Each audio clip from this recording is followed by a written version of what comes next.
পশ্চিমবাংলার কৃষ্টি সংস্কৃতি, পশ্চিমবাংলার মানুষের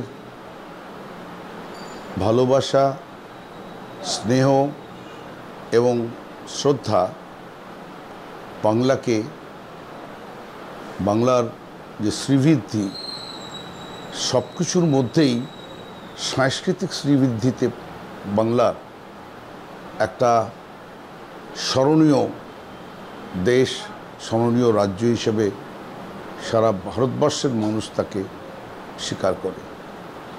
আজকে চৈত্র মাস 2031-এর শেষ দিন, আগামীকাল নববর্ষ আসছে, বঙ্গাব্দ 1432।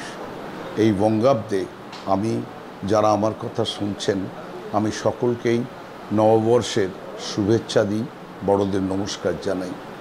বাংলার কীর্তি হচ্ছে লেখায়, পড়ায়, সাহিত্যে, বিজ্ঞানে, তথ্য প্রযুক্তিতে বাংলার যে অগ্রণী ভূমিকা এবং স্বাধীনতার ইতিহাস, এই অগ্রণী ভূমিকায় বহু সাহিত্যিক কবি যোগ দিয়েছেন।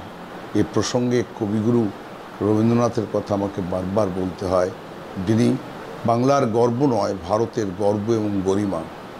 তাই আপনাদের সকলকে বলবো, কিছু মানুষ এই শান্ত বাংলাকে, প্রগতির বাংলাকে, ঐক্যের বাংলাকে অশান্ত করার কিছু চেষ্টা করছে বাংলার কিছু কিছু জায়গায়।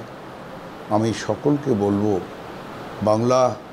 বাংলার কৃষ্টি এবং সংস্কৃতিতে আপনারা এগিয়ে আসুন। সবাই মিলে একসঙ্গে নতুন বছর বঙ্গাব্দ 1432 পয়লা বৈশাখ আগামীকাল, আসুন সবাই মিলে ভালোবাসার আঙ্গিকে, শ্রদ্ধা ভক্তির আঙ্গিকে এই বাংলার নববর্ষকে আমরা সবাই বরণ করি। সমস্ত ভেদাভেদের ঊর্ধ্বে এসে বাংলা আমাদের মাতৃভাষা, বাংলা আমাদের জন্মস্থান। এই বাংলাকে আমরা সবাই, বাংলার গর্বকে, গরিমাকে আমরা আসুন সবাই মিলে একতা, ঐক্য এবং সমৃদ্ধির বাংলা হিসেবে গড়ে তুলি। আরেকবার আপনাদের সকলকে শুভ নববর্ষ, পয়লা বৈশাখ আগামীকাল।